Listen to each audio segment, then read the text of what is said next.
TRF यानी the resistance front को terror outfit list कराने में भारत की बड़ी जीत हुई है, क्योंकि अमेरिका ने पाकिस्तान के इनकार को नकारा और भारत ने जो जानकारी दी थी उसे सही माना।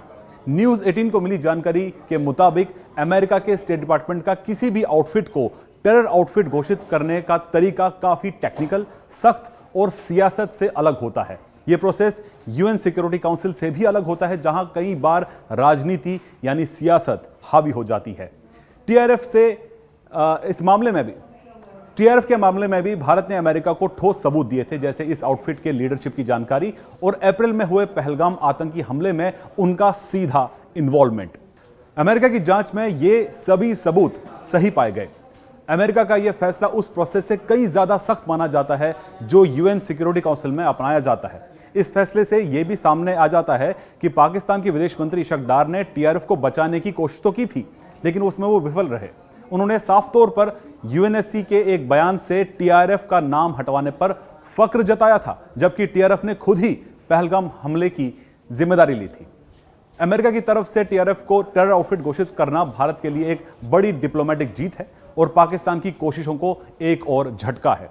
इससे यह भी फिर साबित हुआ है कि टीआरएफ असल में पाकिस्तान में मौजूद लश्कर तैयबा का ही ऑफशूट है। लेकिन भारत ने अमेरिका को टीआरएफ को दहशतगर्दी तंजीम घोषित करने पर तैयार कैसे किया? 22 अप्रैल 2025 को जब जम्मू कश्मीर में पहलगाम में आतंकी हमले में 26 बेकसूर लोग मारे गए, उसके बाद भारत ने अमेरिका से कांटेक्ट और तेज कर दिया था। भारत की कोशिश थी कि टीआरएफ को ग्लोबल लेवल पर दहशतगर्द तंजीम घोषित किया जाए। 25 अप्रैल को हमले के 3 दिन बाद ही भारत के फॉरेन सेक्रेटरी विक्रम मिस्री ने अमेरिका, ब्रिटेन, चीन, रूस और फ्रांस जैसे बड़े देशों के एम्बेसडर्स को ब्रीफ किया था। इस हमले की पूरी जानकारी साझा की गई, मरने वालों की तादाद और शुरुआती जांच के आधार पर टीआरएफ के शामिल होने की जानकारी भी उसी वक्त दे दी गई थी। भारत ने साफ कहा था कि टीआरएफ कोई अलग तंजीम नहीं है, बल्कि पाकिस्तान में मौजूद एलईटी का ही दूसरा मुखौटा है। अप्रैल के अंत से मई तक भारत ने लगातार टीआरएफ के बारे में अमेरिकी ऑफिशियल्स को जानकारी दी, जैसे कि टीआरएफ के लीडर शेख सज्जाद गुल का नाम, जो इस हमले का मास्टरमाइंड बताया गया है। भारत ने टीआरएफ के पिछले हमलों का भी रिकॉर्ड शेयर किया और बताया कि यह ग्रुप एलईटी की तर्ज पर ही काम करता है।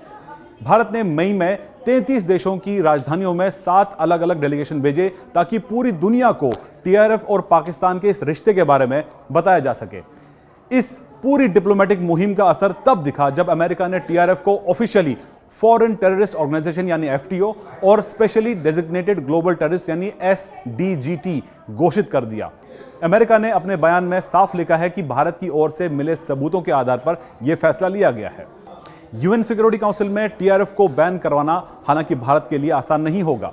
अब जब अमेरिका ने टीआरएफ को दहशतगर्द तंजीम घोषित कर दिया है, भारत इसे अब यूएन की 1267 कमेटी के तहत भी ब्लैकलिस्ट करवाना चाहता है, लेकिन इसमें पाकिस्तान और चीन बड़ी रुकावट बन सकते हैं। पाकिस्तान इस वक्त दिसंबर 2026 तक यूएनएससी का नॉन परमानेंट मेंबर है।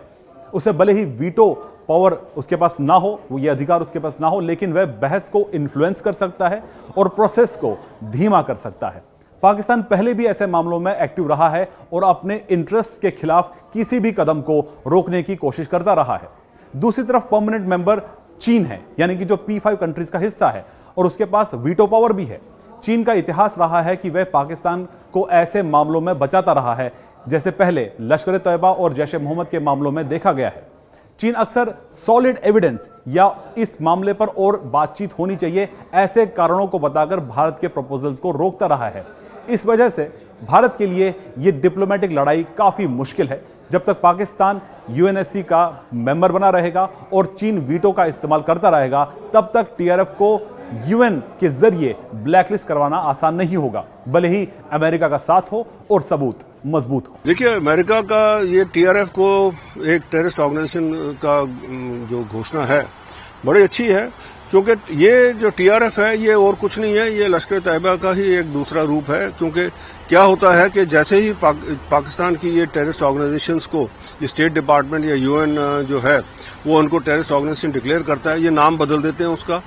ऑर्गेनाइजेशन वही रहती है, लोग वही रहते हैं, काम वही कर रहे होते हैं वो तो। पर ये नाम चेंज करने से क्या होता है कि जो इंटेलिजेंस एजेंसीज और जो बाकी जो दायरे हैं उनको जरा काम करने में थोड़ी दिक्कतें आती है, क्योंकि कोर्ट्स वगैरह में जब ये जाते हैं तो वहां पे इनको सजा देनी मुश्किल हो जाती है, क्योंकि नाम बदल रहा होता है, वो टेररिस्ट ऑर्गेनाइजेशन डिक्लेयर नहीं हुई होती।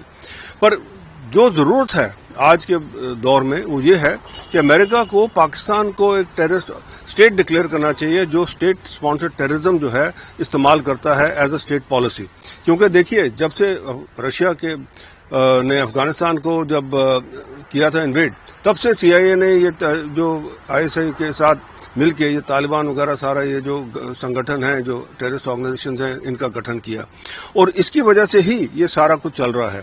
और अब अमेरिका को पाकिस्तान को डिक्लेयर करना चाहिए, पर वो मुश्किल है अमेरिका के लिए, क्योंकि अमेरिका अभी भी पाकिस्तान का इस्तेमाल कर रहा है, क्योंकि ईरान के लिए जो मॉनिटरिंग के लिए उसको बेसिस चाहिए और बाकी चीजें के लिए चाहिए।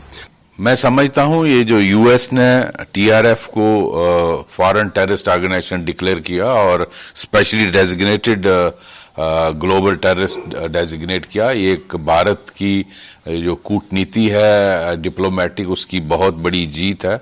मैं समझता हूँ काफ़ी एफर्ट की गई हमारे डिप्लोमेट्स के थ्रू DC में, वाशिंगटन DC में, और ये उसी का नतीजा है।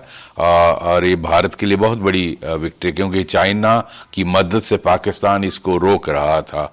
और वैसे भी पाकिस्तान दुनिया को मिसलीड करना चाहता है, हालांकि ये लश्कर का ही फ्रंट है, एक सिर्फ नाम इसका बदला गया है। तो पाकिस्तान दुनिया को ये कन्वे करना चाहता है कि ये लोकल कश्मीरी लड़कों से कॉन्स्टिट्यूटेड है और वो ये सब कुछ कर रहे हैं। ये पहलगाम में इन्वॉल्व था और ये लश्कर का ही एक फ्रंट है, और इसमें 90% से ज़्यादा पाकिस्तानी और फॉरेन टेररिस्ट हैं। तो पाकिस्तान की ये जो मिसलीड करने की कोशिश है, उनको झटका लगा है। और हमारी अब अगली कोशिश होनी चाहिए कि हालांकि चाइना इसको ब्लॉक करने की कोशिश करेगा, अगली कोशिश होनी चाहिए कि इसको डेजिग्नेट करवाया जाए यूनाइटेड नेशन से भी as a UN prescribed terror outfit. तो मेरी शुभकामनाएं डॉक्टर S जयशंकर और उनकी टीम को। बहुत बड़ी कामयाबी है भारत की। ये LAD तंजीम है, इस पे जो पूरी बैन लगाई गई है, इस पे हम खुश हैं, क्योंकि इन लोगों ने हमारे बच्चे को पहलगाम में नाइंसाफी की वजह से गोलियों से मारा और उसको वहाँ पे हत्या कर दिया। तो इसमें हम खुश हैं कि इन्होंने इस LAD तंजीम पे पूरा दबाव रख के इसको नाकामयाब किया, और इस पे हम खुश हैं कि इन्होंने इसका एहसान किया और हमारे पर इंसाफ किया। जी, ये तो सही है कि जो ये दरिंदा ये लोग हैं जो बेगुनाह लोगों को कत्ल करते हैं, इन पे तो पूरी बैन लगनी चाहिए और इनका पूरा खात्मा होना चाहिए, क्योंकि इससे पीछे और भी लोग हैं, जो नौजवान लोग हैं जिनकी हत्या न की जाए और जिनको इन लोगों को बेगुनाह न मारा जाए, जैसे आदिल की मौत या और 26 लोगों की मौत इन्होंने घाट पे उतारी।